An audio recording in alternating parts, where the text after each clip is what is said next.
사랑의 아버지 하나님 감사합니다. 오늘도 말씀 주시면 감사합니다.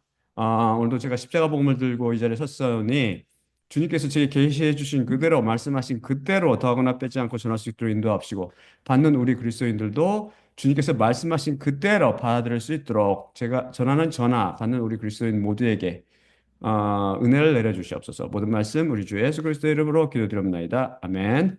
자, 그러면 왜 이게 익게 됐을까요? 음, 이상하네요. 제목이 없었어. 좀만 기다리세요. 음, 이게 그냥 진행하고 있나? 내 의사에 무관하게? 오케이, 이거죠. 아, 음, 자, 그러면 첫째 본 말씀부터 다 일어서 주시기 바랍니다. 본 말씀부터 다 일어서 주세요. 민수기 35장 25에서 28절입니다. 민수기 35장 25에서 28절입니다. 그리고 그 회중은 그 살인자를 그 피의 구속자의 손으로부터 구원할 것이요. 그 회중은 그가 거기를 향해 도망할 그의 도피의 성을 향해 그를 돌려보낼 것이며 거룩의 기름으로 그를 그가 부은 그 대제사장의 죽음까지 그 안에서 그는 거주할지니라. 그러나 만일 그 살인자가 그가 거기로 도망할 그의 도피의 성 경계를 정령코 나갈 것이라면 그의 도피의 성 경계 바깥으로부터 그 피의 구속자가 그를 만날 것이요 그 피의 구속자가 그 살인자를 죽일 것이며 그에게 피 흘린 죄가 없으리니 대제사장의 죽음까지 그의 도피의 성 안에 그가 머물 것이요 그 대제사장의 죽음 이후 그 살인자가 그의 소유의 땅을 향해 돌아갈 것이기 때문이라. 다 앉아주시기 바랍니다. 우리는 우리는 지금 종교학 박사요. 모슬렘 최고 토론가로 알려진 학자 샤빌 알리가 저술한 소책자 101 Contradictions in the Bible, 즉 성경 속의 101개 모순들을 통해 그가 제기한 의문점들을 하나도 빼놓지 않고 답변해가며 자연인들의 눈에 모순으로 보이는 성경 말씀 속의 난제들을 어떻게 해석하는지 다 같이 그 양이신 예수 그리스도, 그 양의 영이신 성령님을 통해 배우고 있습니다. 우린 동시에 이에 대한 풀이로 기독교 학자를 대표하여 오리엘 벨트란드 마논이 쓴 책 Answers to Alleged 101 Contradictions in the Bible, 즉 성경 속 101개 모순이라고 주장되는 것들에 대한 답변들이죠. 정확히 직역하자면,을 통해 알리가 제기한 의문들에 대한 신학자들의 의견을 비교하여 살펴보고 있습니다. 알리의 80번째 모순은 다음과 같습니다. 제가 보여드릴게요.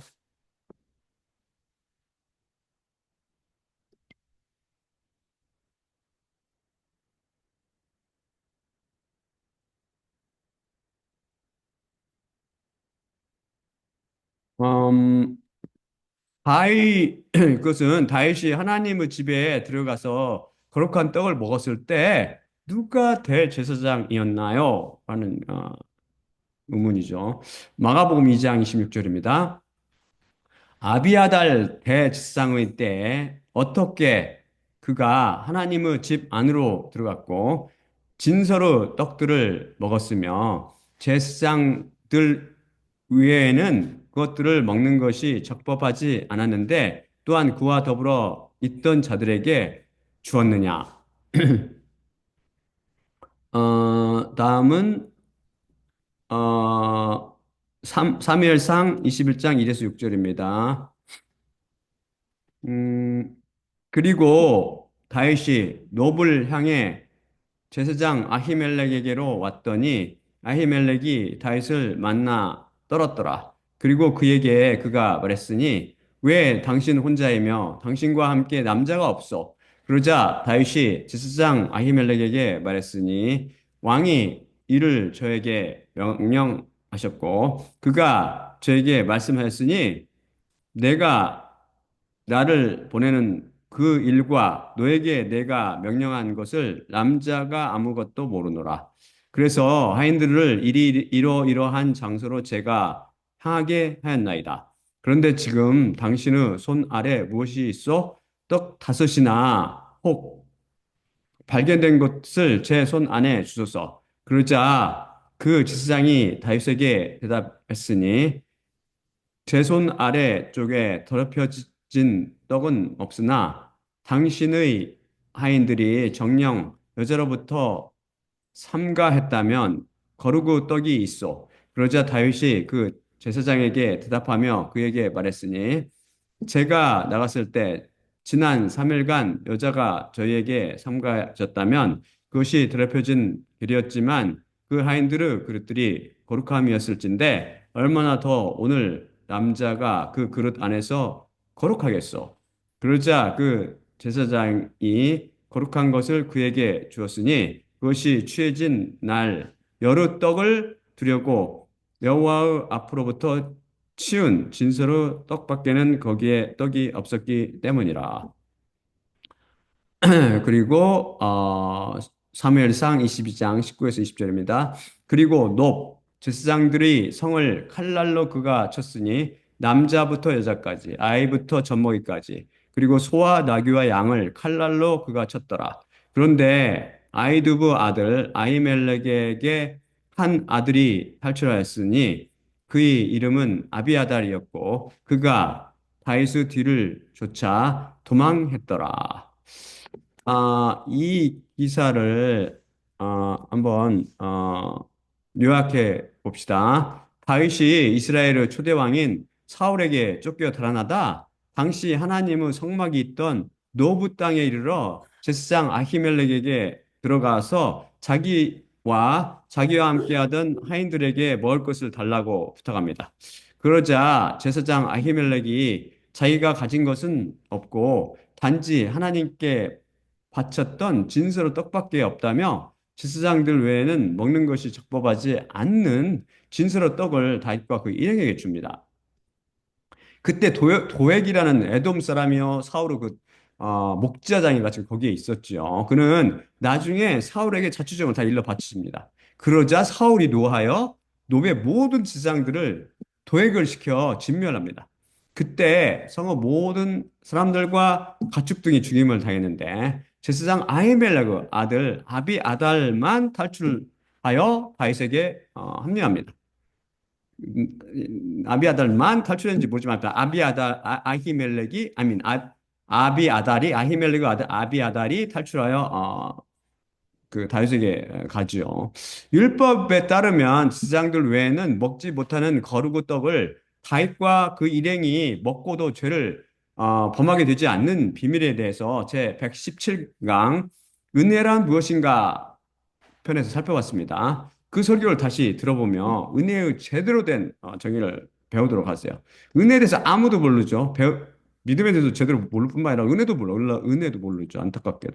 이런 식으로 신학자들이 푼이 그거 알 수 있겠어요?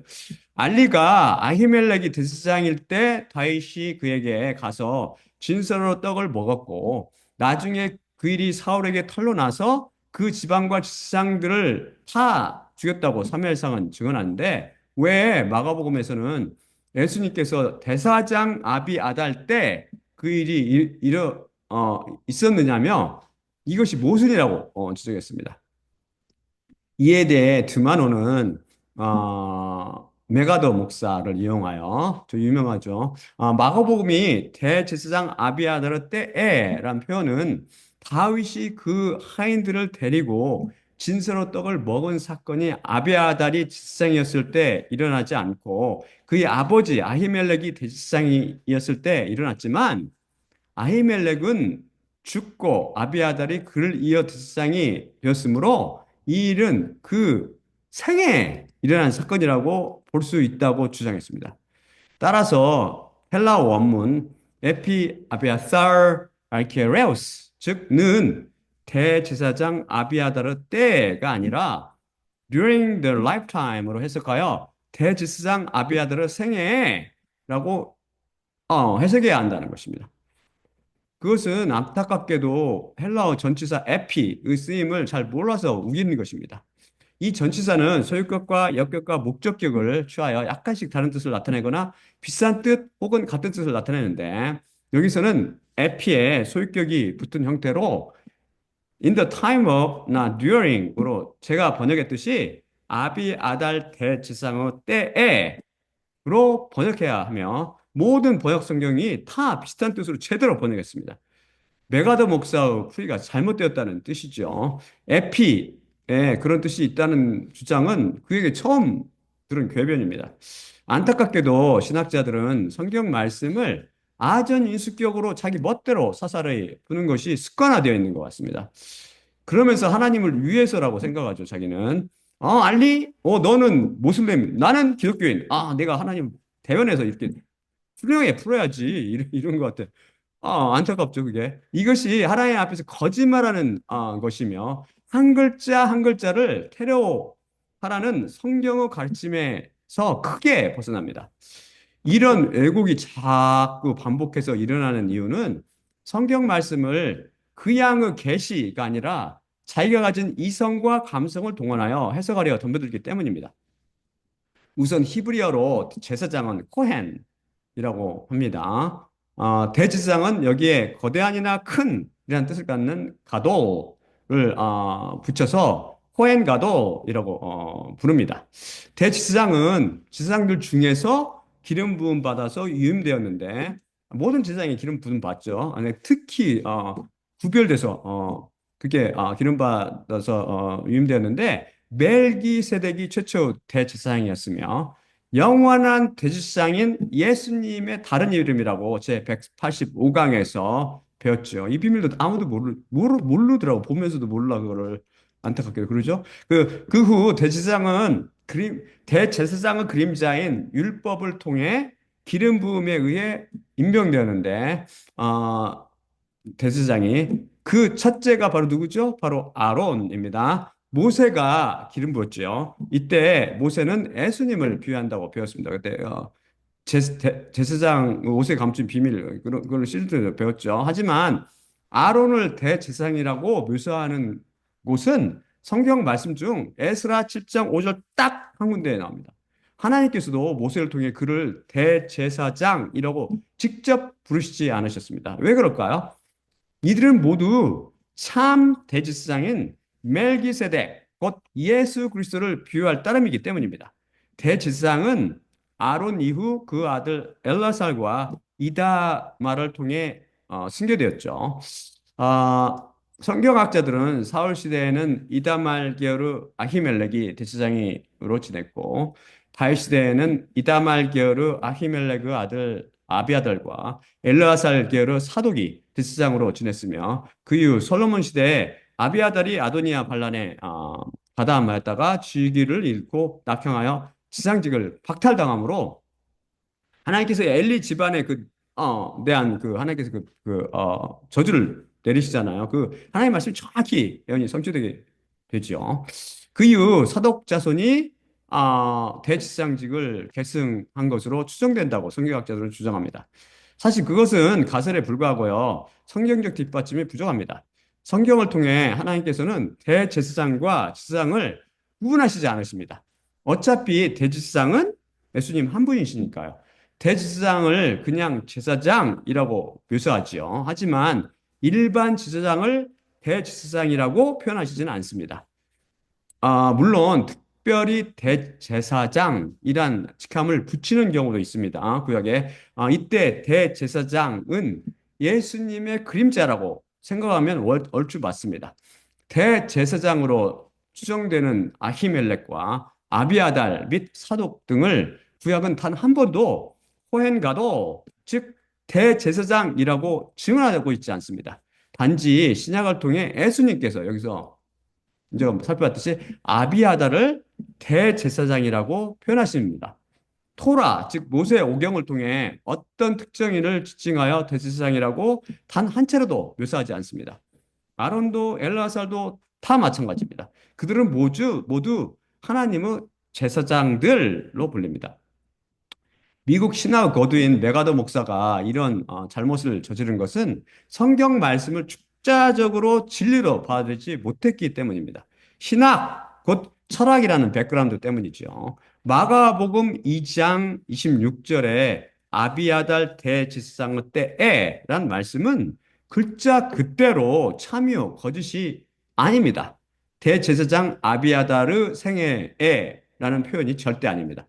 그렇다면 다윗이 아히멜렉을 찾아갔을 때 아비아달의 아버지 아히멜렉은 대제사장이 아니라 일반 제사장이었고 그의 아들 아비아달이 당시 대제사장이었다면 이 문제는 간단히 해결됩니다. 사실 사무엘상 21장 1절에서 아히멜렉을 제사장이라고 묘사하고 있지 대제사장이라고 묘사하고 있지 않기 때문입니다. 하지만 만일 아비아달이 대지상인데 그 아버지 아히멜렉이 대지상이 아니라면 이것은 모순입니다. 대지상직은 혈통을 통해 계승되기 때문입니다. 그래서 아론의 쫙 자손들을 쫙 내려서 제사장직이 승계되잖아요. 결국 아히멜렉도 아비아달도 다 제사장으로 구약은 표기하지만 모두 대제사장들이었다는 결론에 이릅니다. 예수님 말씀까지 포함하면 아니 어찌 같은 시대에 대제사장이 하나 이상일 수 있습니까? 라고 여러분이 묻는 것은 당연합니다. 그래서 메가더 목사 등 신학자들도 똑같이 생각하여 그런 가설을 유추해낸 것이죠. 성경 말씀 한 말씀 한 말씀이 진리임을 여러분이 숙지하고 굳게 믿는다면 해답이 보입니다. 사실 대지상은 한 명 이상이었습니다. 다음 슬라이드 제가 보여드릴게요. 민수기 35장 9에서 15절, 25에서 28절 및 32절을 번역했습니다.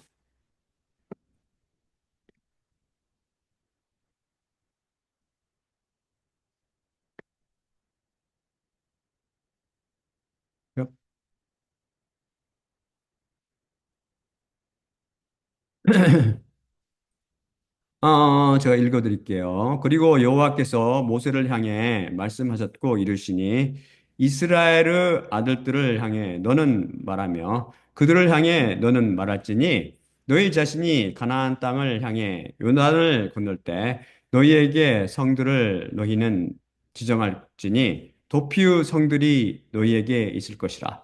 그리고 실수로 영혼을 치명적으로 친 살인자는 거기를 향해 도망할 것이라. 그리고 너희에게 피의 구속자로부터 도피하기 위해 그 성들이 있을 것이며 그 살인자가 회중의 앞에서 심판을 위해 설 때까지 죽지 말아야 할지니라.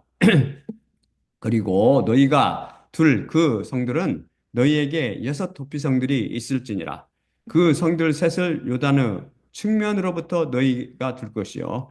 그 성들 셋을 가나안 땅 안에 너희가 둘 것이니 도피의 성들이 있을지니라. 이스라엘의 아들들에게 또한 거류민에게 또한 재류민에게 실수로 영혼을 치명적으로 친 모든 자가 거기를 향해 도망할 도피를 위한 이 성들 여섯이 너희들 가운데 있을지니라.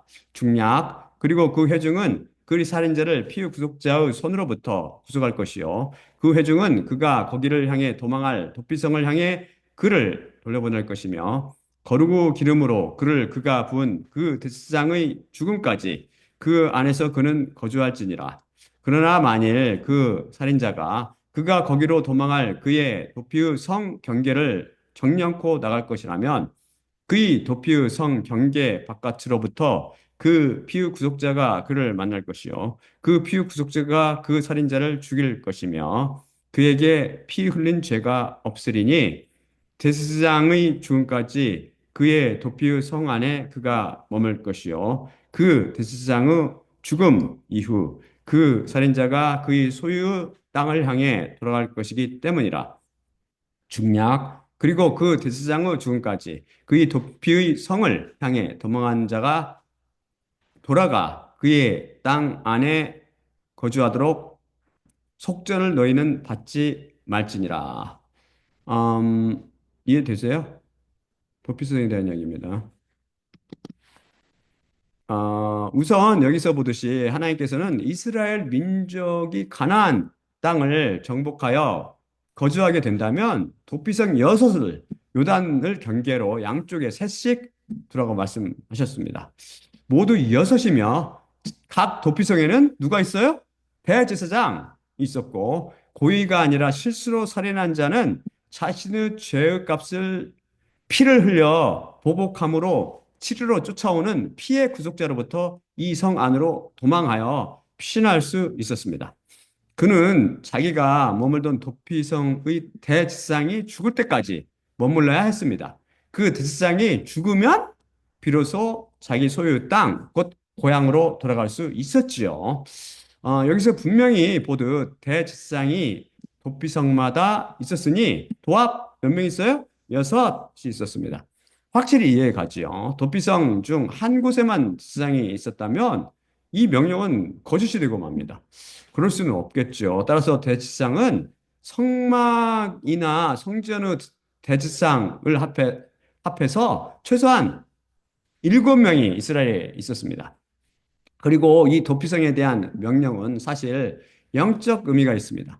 성경 말씀 전체가 예수 그리스도와 십자가에 대한 증언이라고 증언이라고 제가 항상 말씀드리죠. 이 구절도 마찬가지입니다. 그래서 제가 매주 알리의 모순에 대해 설교하는 것들은 다 그리스도와 십자가에 대한 것들입니다. 그것을 찾아내지 못했다면 제 설교를 다시 들어보며 그 안에서 예수님과 십자가를 찾아보도록 해보세요. 도피성은 실수로 살인한 자들이 피하는 도피의 장소입니다. 실수로 살인한 자들이 누구지요? 바로 저를 포함한 우리 모두입니다. 살인한 적이 없다고요? 제가 보여드릴게요. 증명해드릴게요. 여러분도 다 살인자입니다. 요한 1서 3장 15절입니다.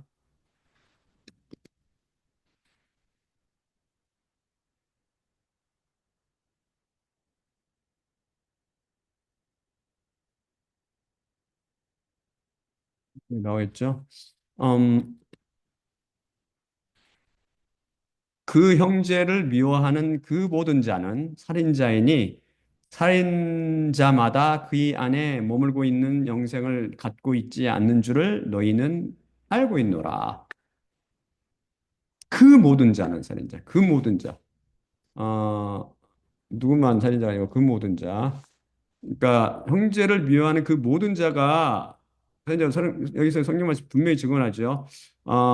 미움을 살인으로 판단하시는 하나님 앞에 자신이 억울하다고 생각하는 사람이 있을지 모르지만 그래서 비극이 시작하는 거예요. 항상 인간은 자기 눈으로 자꾸 보고 하나님 그 잣대에 따라 딱 판단하시고 하나님께서는 하나님의 잣대로 심판하실 것입니다. 그분이 너무나 의로우시고 거룩하시며 완전하시기 때문에 우리 눈에 티끌같이 보이는 작은 죄가 그분 앞에서는 태산처럼 크게 보이는 것이죠. 선과 악도 제대로 분별을 못하는 악한 인간의 관점에서 착각하며 살지 마십시오. 나중에 낭패 봅니다. 우리 중 현재를 미워하지 않아 본 사람이 있나요? 우리는 이 진리를 알지 못하고 부지기수로 살인을 범하고 있습니다. 고의가 아니라 실수이므로 우리는 그 피의 구속자의 손으로부터 피하여 죽음, 곧 사망을 면할 수 있습니다. 그래서 우리 모두는 살인자들이며 우리 모두는 도피성으로 도망쳐야 합니다. 도피성은 무엇을 비유할까요? 우리가 피할 곳, 곧 예수님의 품, 십자가입니다. 그래서 나무 피를 흘린 우리는 십자가 그늘로 모두 도피해야 삽니다. 그곳을 하나님의 성전, 곧 하나님의 교회라고도 부르지요. 거기에 대제사장이 계십니다. 이분이 바로 우리의 대제사장이요, 유일하시며 영원하신 예수 그리스도이십니다. 이분은 도피성에서 하나님께 제사를 드립니다. 십자가 위에서 우리 대신 피를 흘려 그 몸을 온전한 제사로 드리셨지요. 이런 비밀을 몰라 여기 신명기 35장 25절 후반 거룩의 기름으로 그를 그가 부은 그 대제사장의 죽음까지를 모든 번역 성경들이 다 수동태로 번역하여 오역을 범했습니다. 문제의 단어는 3인칭 칼동사 완료형인 마샤흐라는 단어인데 이것은 to a point, 즉 기름 붓다, 나 기름 바르다라는 뜻으로 이것은 글자 그대로 그가 기름을 부었다라는 뜻입니다. 히브리어 헬라어에서는 동사의 그 동사의 주어가 포함되어 있기 때문이죠. 그가 기름 부었다고? 여기서 왜 갑자기 그가 튀어나오지? 에라 말이 되게 뜯어 고치자라며 자연들은 이것의 주어를 찾아 헤매다가 그냥 수동태로 번역해 버렸죠. 이 동사의 어근이 같은 단어가 여러분이 잘 아는 단어 마시아흐 기억나세요? 마시아흐 기름 부음 받은 자, 곧 그리스도 나 메시아라는 뜻이죠. 인간 대제사장은 곧 그의 아버지나 형제 대제사장이 기름 붓습니다. 그럼 메시아는 누가 기름 붓나요? 아론은 모세가 기름 부었잖아요.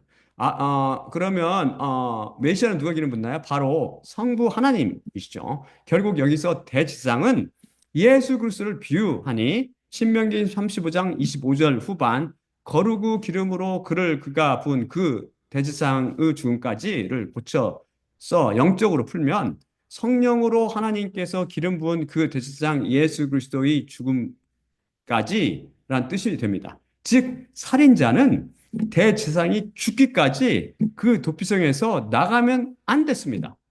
그때 사망으로 가는 거죠, 그냥. 그 죄는 속죄를 치러도 해결되지 못했습니다. 분명히 아까 말씀이 증언하죠. 오직 그 대제사장이 어떻게 돼요? 죽어야만. 그 대제사장이 죽어야 그는 그의 소유의 땅으로 돌아갈 수 있었습니다. 즉 살인죄 등 많은 죄를 지은 우리의 죄는 오직 그 대제사장이 죽어야 정죄받지 않으며 형벌로부터 해방됩니다. 즉 우리 대제사장이신 예수님께서 메시아 예수 그리스도께서 죽으셔야지 저 심판과 형벌로부터 자유스러워진다는 말씀이죠. 얼마나 놀라운 비밀을 담고 있습니까? 그래서 그 대제사장께서 즉 예수님께서 반드시 십자가 위에서 죽으셔야 했던 것입니다. 그 소유 땅이란 표현은 성경을 읽으면 많이 나오는데요. 이것은 하나님께서 가나안 땅, 곧 비유로는 하늘들의 왕국을 표현할 때 많이 쓰십니다. 우리가 예수 그리스도의 십자가 위의 죽음을 통해 죄의 심판과 형벌로부터 해방되며 우리 소유 땅으로 약속하신 하늘들의 왕국에 들어갈 수 있습니다. 놀랍지요. 여기서 회중은 교회를 비유합니다. 교회가 살인자를 십자가로 인도하여 그의 피의 구속자로부터 구원해내는 것이죠. 사실 대지상이 하나 이상인 것은 여기 도피성을 통해서 배웠지만 또한 이 구절뿐만 아니라 신약에서도 증언하고 있습니다. 다음 슬라이드를 볼까요? 다음 슬라이드 제가 보여드릴게요. 음,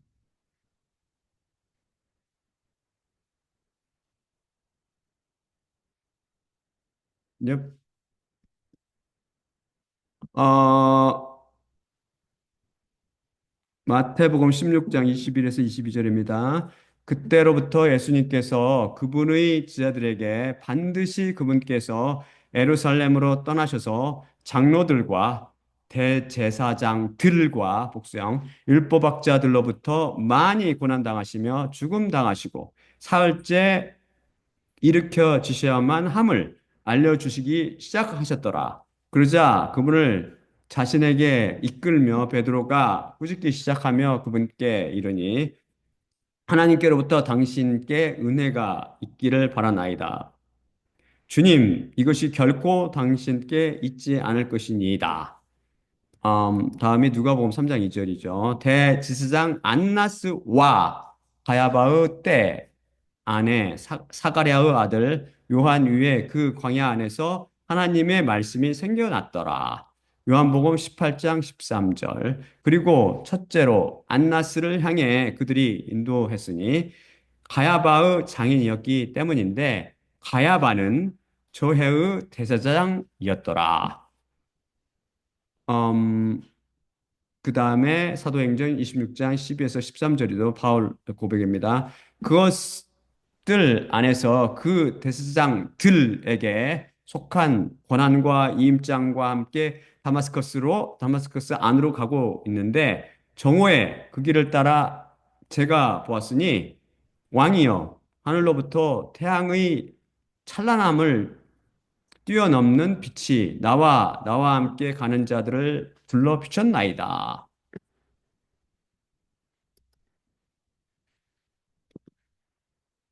따라서 우리는 다윗이 제사장 아히멜렉에게 찾아갔을 때 아히멜렉과 그 아들 아비아달 모두가 대제사장으로 있었으며 그 해의 대제사장은 아비아달임을 알 수 있습니다. 성경 말씀이 증언한 바가 절대 오르나 모순이 없음을 우리는 다시 한번 확인하게 됩니다. 그래서 알리의 다윗이 하나님의 집에 들어가 거룩한 떡을 먹었을 때 누가 대제사장이었나요? 에 대한 해답은 속전이 풀렸습니다.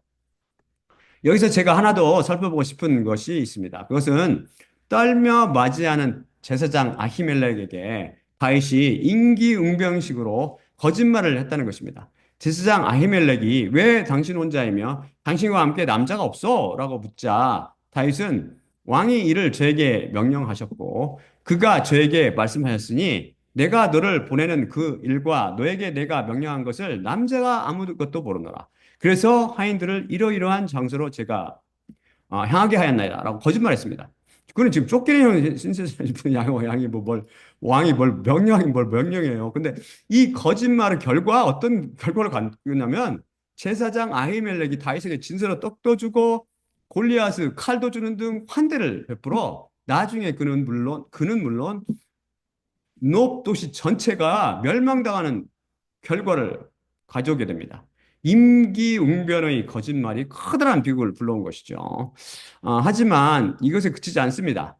그 이후 다윗은 나발이라는 부자의 그 양떼 등을 지켜준 적이 있어서 어려울 때 그에게 자신과 자신의 부하들을 위해 먹을 것과 마실 것 등을 좀 도와달라고 하인 보내서 부탁합니다.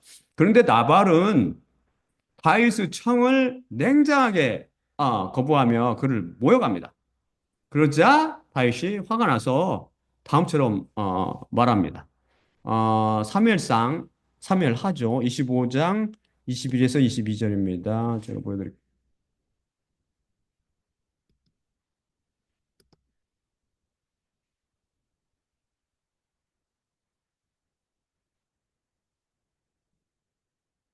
음,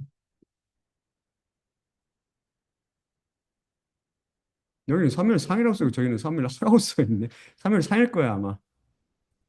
그러므로 다윗이 말했으니 확실히 그릇되게 광야 안에서 이자에게 속한 모든 것을 내가 지켰으니 그에게 속한 모든 것으로부터 무엇도 그가 잃은 것이 없었으나 선과 교환하여 악으로 내게 그가 갚았도다.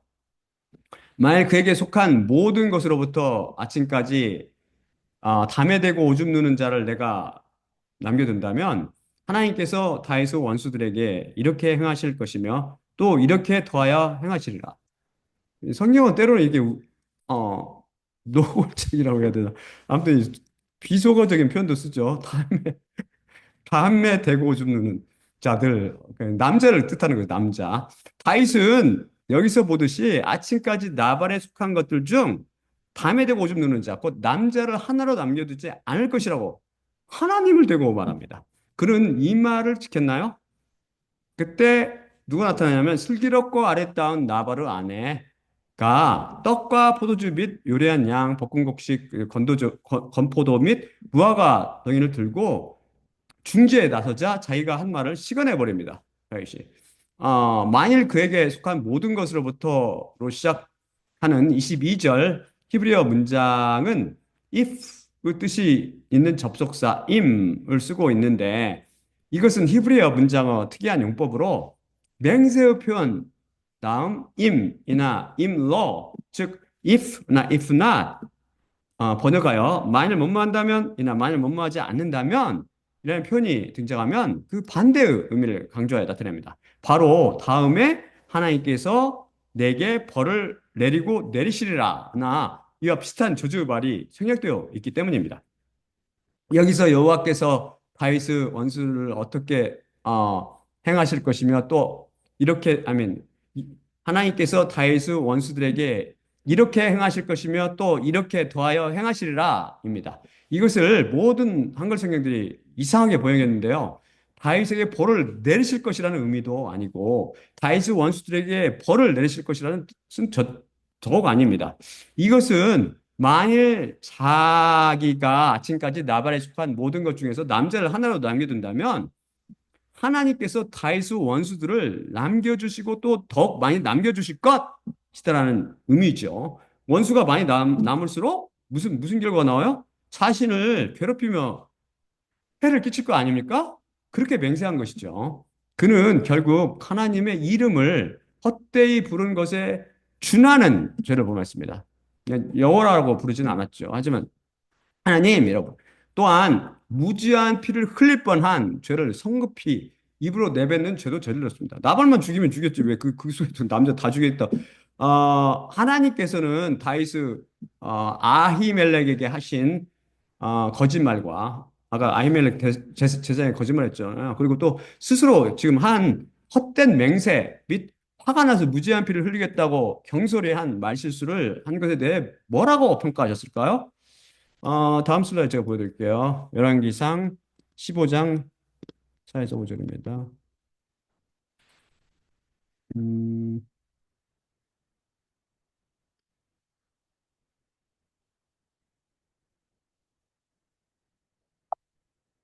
음,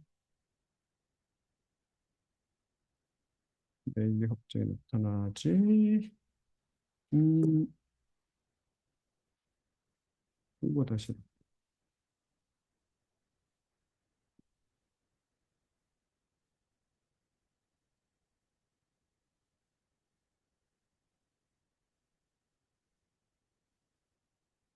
야,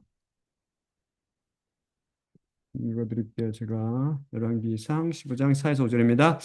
다윗을 위해 여호와 그의 하나님께서 예루살렘 안에 그에게 등불을 주셔서 그의 뒤를 이어 그의 아들을 세우셨고 또한 예루살렘을 견고케 하셨으니 다윗이 여호와의 눈들 안에 똑바른 것을 행했으며 그의 삶의 모든 날에 햇사람 우리아의 일 외에 그분께서 그에게 명령하신 모든 것으로부터 빗나가지 않았기 때문이라. 보세요. 하나님께서 어떻게 그를 평가하셨는지. 하나님께서는 그런 죄들은 다 없는 것으로 간주하셨고, 오직 햇사람 우리아의 아내를 간음하고 우리아를 죽인 것을 지적하십니다. 왜 그렇지요? 성전 안에 있던 자, 곧 그는 성전 안에 있던 자였죠. 그는 성전 안에 있던 자, 곧 예수님의 십자가 그늘 안에 있던 그리스도인이었기 때문이죠. 그가. 그래서 다윗 안에 있던 피에 담가진 말씀에 의해 그가 우리처럼 때로 거짓말도 하고 헛된 맹세를 했어도 그것을 다 덮어주시고 의로 간주해 주신 것 같습니다. 그 같습니다. 그런 것입니다. 그럼 우리아의 아내를 간음하고 우리아를 죽인 간음죄와 살인죄는 철회되지 않았나요? 왜 그걸 굳이 말씀하시죠? 당연히 용서되었습니다. 이에 대해 제 34강에서 살펴봤었죠. 그를 대신해서 그 아들이 죽었습니다. 즉 아들로 비유되는 예수님께서 그의 간음죄와 살인죄를 몸에 짊어지시고 십자가에 못 박혀 돌아가신 것이죠. 이것을 우리는 은혜라고 부릅니다. 예수님의 피에 의해 덮임을 받는 것이 바로 참된 은혜입니다. 그래서 예수님의 피가 없는 곳에는 은혜가 임하지 않으며 피 없는 십자가를 전하는 다른 복음을 통해서는 절대 은혜도 따라서 주사함도 구원도 없는 것입니다. 알리가 81번째 모순이라고 자기 웹사이트에 게재한 것은 다음입니다. 제가 보여드릴게요.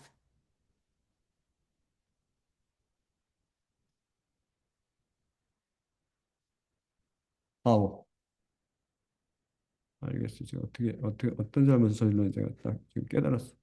이걸 클릭하면 안 되고, 여기를 이렇게 해야 돼. 네. 예수님의 시신이 유대인의 장례 관습에 따라 매장되기 전에 향료로 싸졌나요? 하는 건데, 요한복음 19장 39에서 40절입니다. 이건 기본 문제죠, 기본 문제.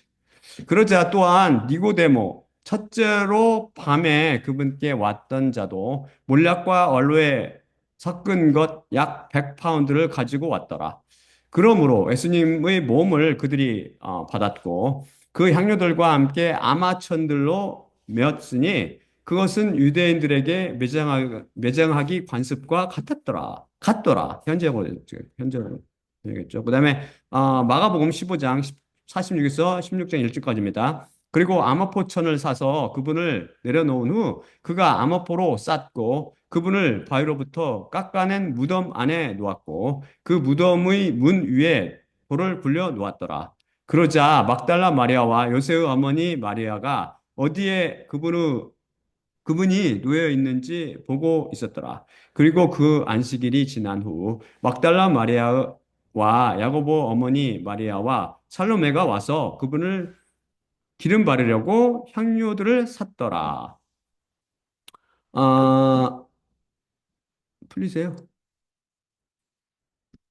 보이세요?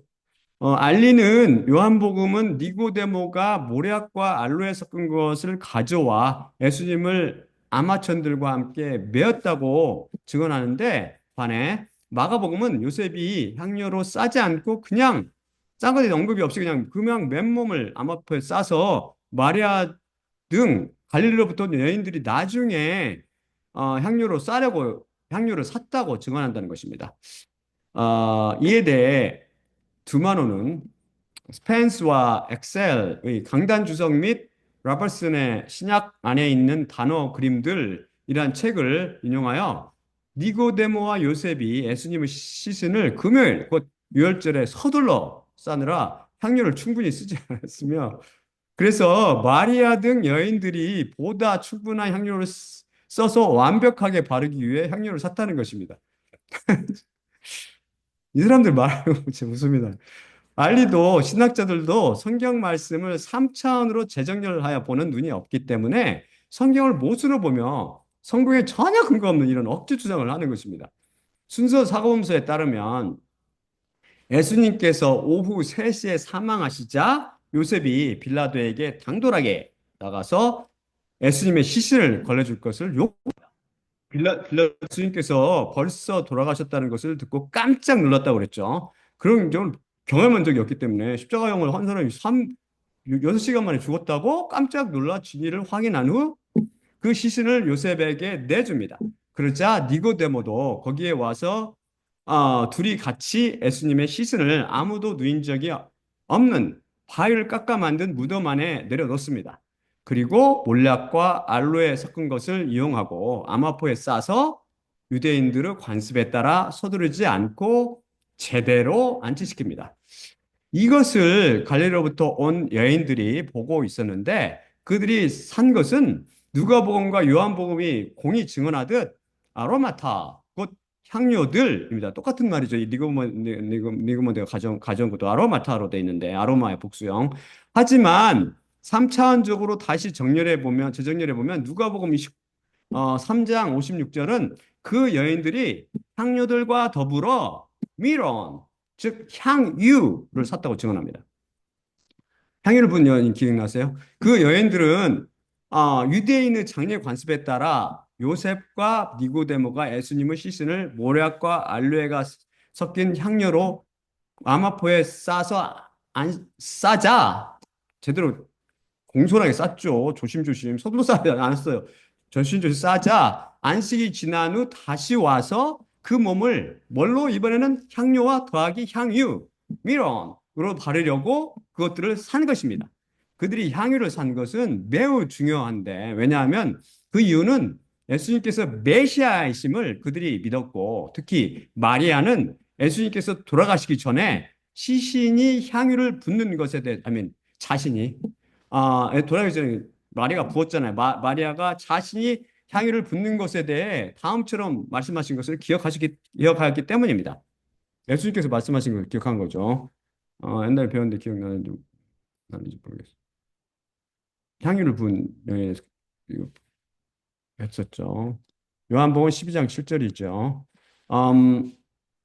그게 붓는 걸 보고 가룟 유다가 그 비싼 향유를 낭비한다면 낭비한다. 이 예수님을 메시아로 모르기 때문에 이 사람은 이게 비싼 걸 낭비해. 그분이 정말 하나님이요 이 우주를 만드신 창조라고 한다면 그게 싼 걸 왜 그걸 이렇게 말 나와야 되는데 거꾸로 왜 비싼 걸 낭비하냐고 이렇게 나온다고요. 투덜거리며 예수님께서 마리아가 향유를 붓는 것을 내버려두라고 말씀하셨습니다. 싼 건 아니죠 사실.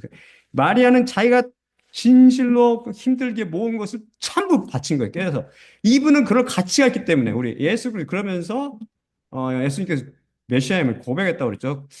그러자 예수님께서 말씀하셨으니 그녀를 내버려 둘지니 그리하여 내 장래의 애비의 날을 위해 그것을 그녀가 간직하게 하라. 그렇죠? 이 말씀.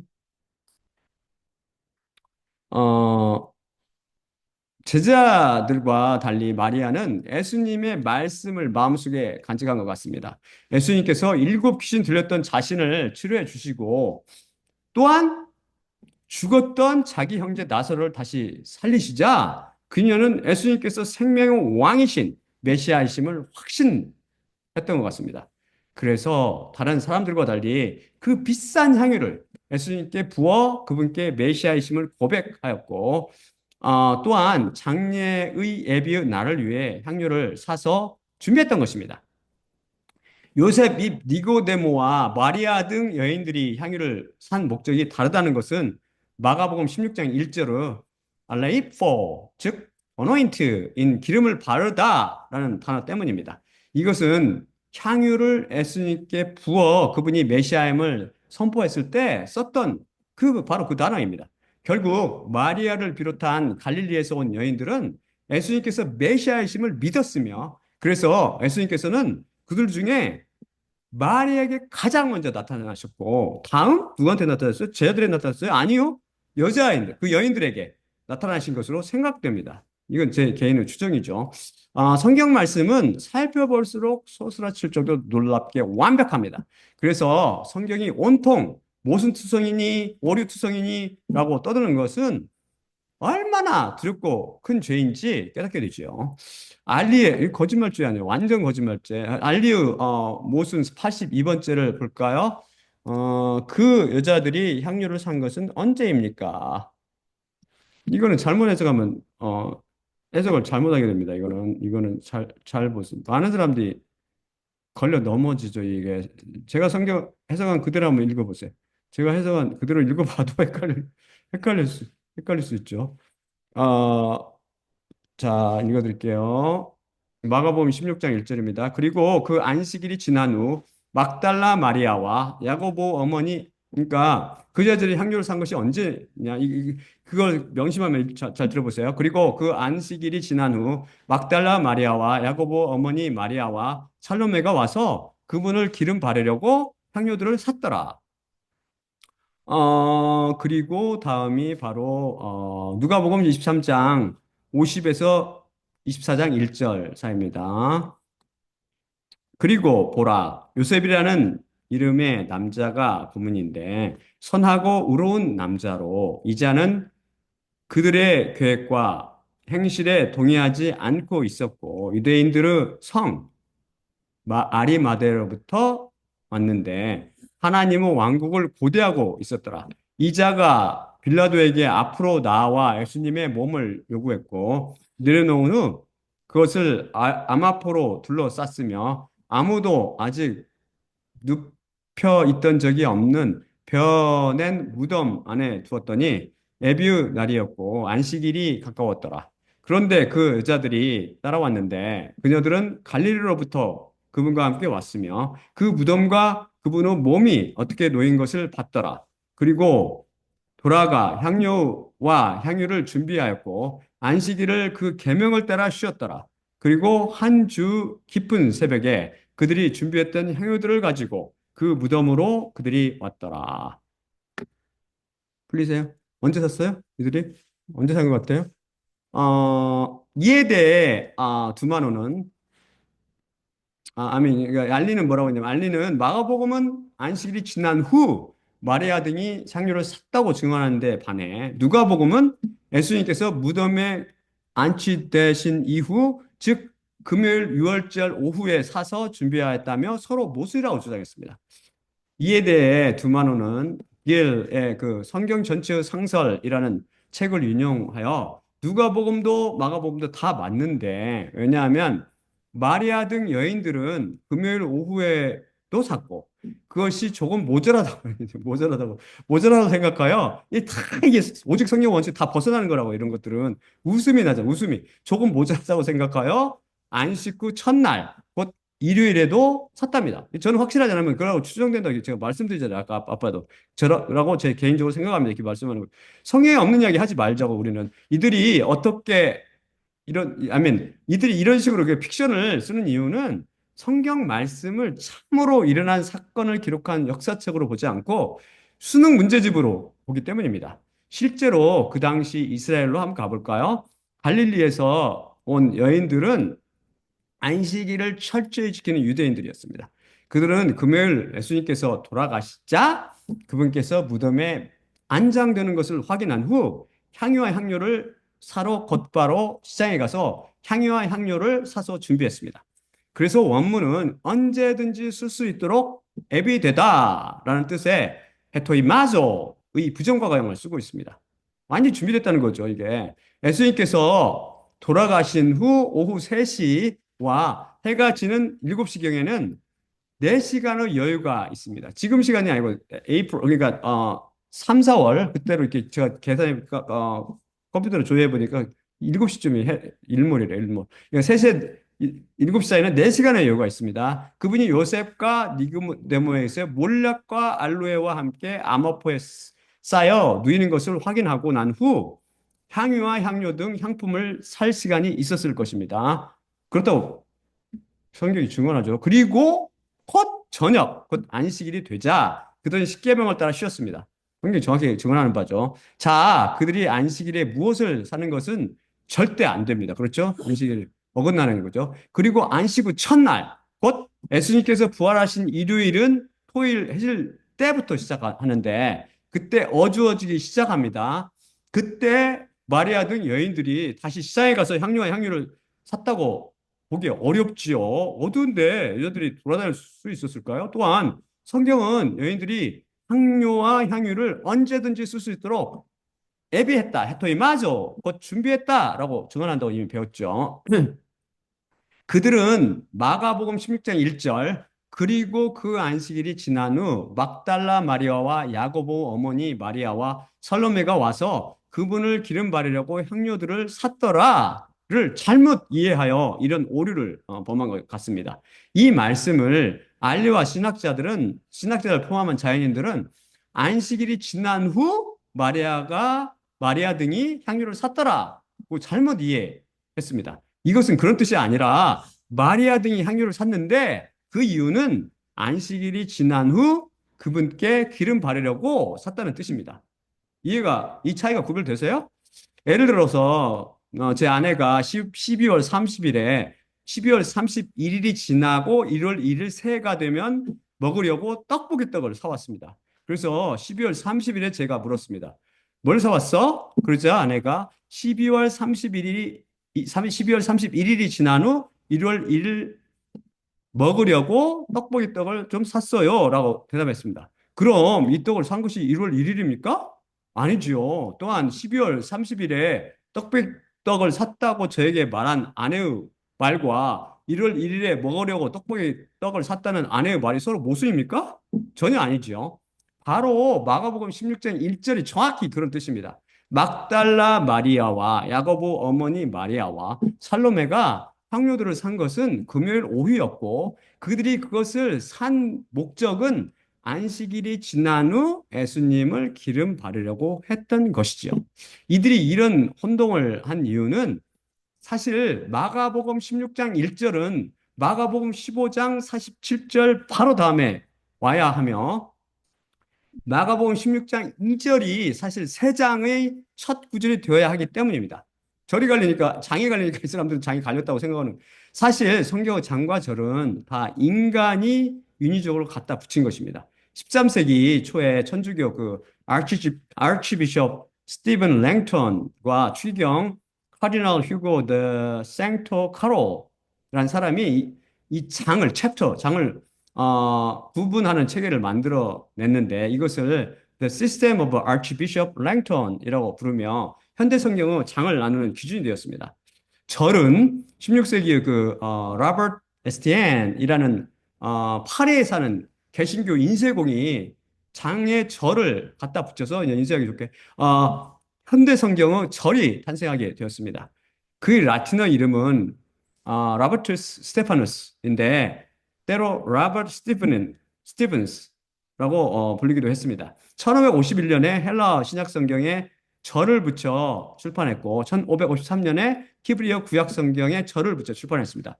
그가 본문으로 삼은 헬라어 사본이 바로 소위 유명한 공인 본문 The Textus Receptus입니다. 그래서 스테반 성경이를 자꾸 부르는 거예요. 스테반. 이 사람이 따서. 이것은 킹 제임스 버전이 선택한 신약 헬라어 성경책이죠. 사실 참 안타깝게도 오류가 많은 헬라어본이죠. 사실 다음 슬라이드 제가 보여드릴게요. 헬라어가 얼마나 신기한 언어인지 제가 보여드릴게요. 헬라어가 얼마나 과학적이어서 하나님께서 만드셨는지 한번 보여드릴게요. 이게 헬라어는 순서가 바뀌어도 전혀 뜻이 바뀌지 않습니다.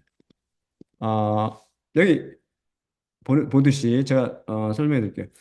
이게 영어로 예를 들어서 I love you. 나는 너를 사랑한다를 순서를 쫙 바꾸면 you love I. 이게 쉽게 말해 you love me죠. 이 뜻이 같아요? 완전히 다르잖아요. 나는 너를 사랑한다. 네가 나를 사랑한다. 완전히 다르잖아요.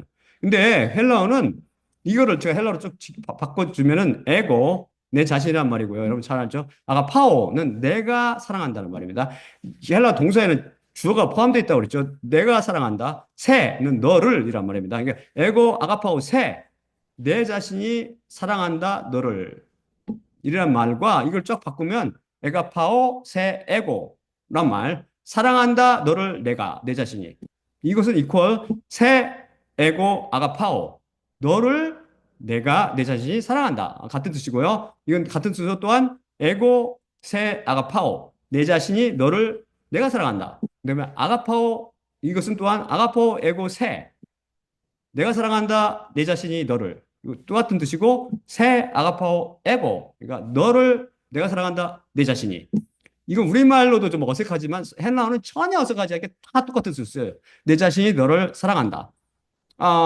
그래서 이게 마가복음 1장 여러분이 헷갈리고 그 자연인들이 헷갈려 했더니 이 말씀 여기서 붉은 글씨체 부분 때문에 그렇거든요. 이게 카이 디아게노 메누 투 사바투 마리아 해 막달라네 카이 마리아 해투 야고부 카이 살로메 에고라산 아로 아로마타 히나 엘 티사이 알레이포선 아우톤 이렇게 되는데요.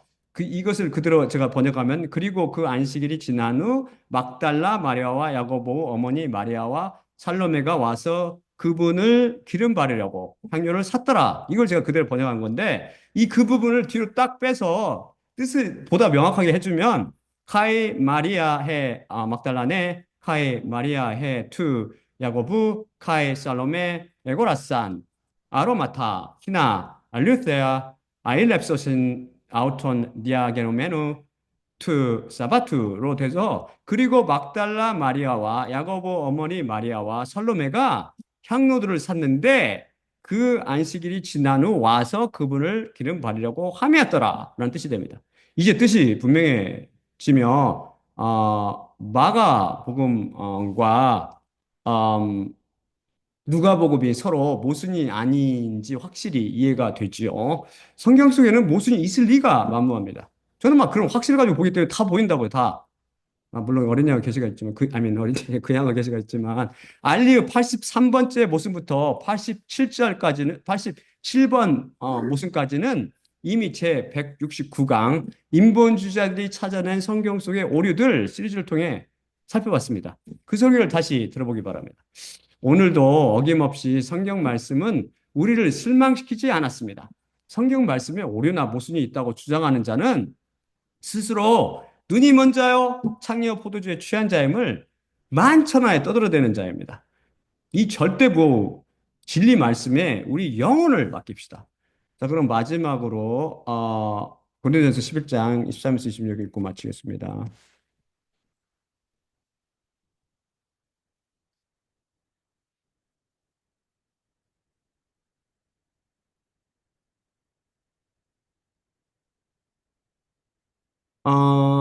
내가 너희에게 전한 것은 주님께 받은 것이니 곧 주 예수님께서 잡히시던 밤에 떡을 취하시고 감사하신 후 떼어 이르시되 이것은 너희를 위하는 내 몸이니 이것을 행하여 나를 기억하라 하시니라.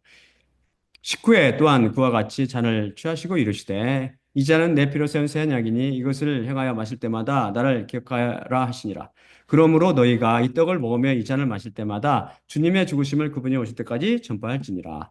예수님의 몸과 피로 상징되는 떡을 떼며 잔을 마실 때마다 십자가 위의 죽음으로 우리가 피 흘린 죄를 용서하고 계시는 예수님만 바라봅시다.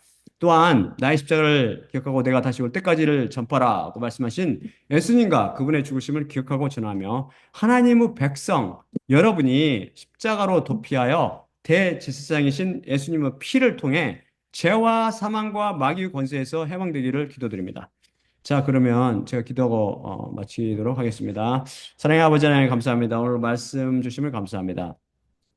우리는 다시 한번 성경 속에는 절대 오류가 있을 수가 없으며 성경은 완전하고 완벽한 하나님의 생명 말씀이요 진리의 말씀임을 다시 한번 확인하며 배웠습니다. 우리는 매일 살면서 죄를 지을 수밖에 없는 형제를 미워함으로 사인죄를 비롯하여 많은 죄를 짓는 죄인들입니다. 우리 모두는 우리 하나님의 백성들 바로 우리를 이런 죄와 사망과 마귀 원수로부터 해방시킬 수 있는 도피성, 곧 우리 예수 그리스도 십자가로 도피할 수 있도록 주님께서 이 십자가 봉을 통해서 주님의 백성들을 불러주시고 또한 그들에게 은혜를 베려서 이 핏부림 말씀을 통해서 그 속에 살아있는 생명 말씀, 살아있는 말씀, 흐레마가 살아나면서 그들을 위로부터 날 수 있도록 우리 모두에게 은혜를 베풀어 주시옵소서. 모든 말씀 우리 주 예수 그리스도 이름으로 기도드립니다. 아멘. 자, 아직 안 끝났습니다. 제가 마무리 짓게요. 음.